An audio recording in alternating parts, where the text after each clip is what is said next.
আমার আজকের দুপুরের মেনু গরম ভাত, কাঁচা লঙ্কা, মুগ ডাল ফোড়ন দিয়ে পাঁচমিশালি তরকারি, মোরলা মাছের ঝোল পাতলা, 1 গ্লাস জল। ভালো লাগলে একটা লাইক, একটু সাপোর্ট।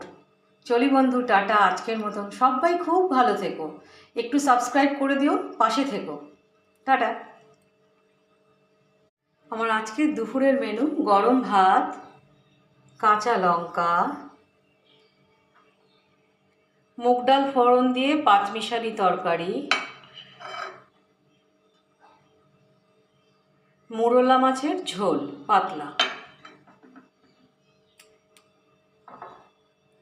1 গ্লাস জল।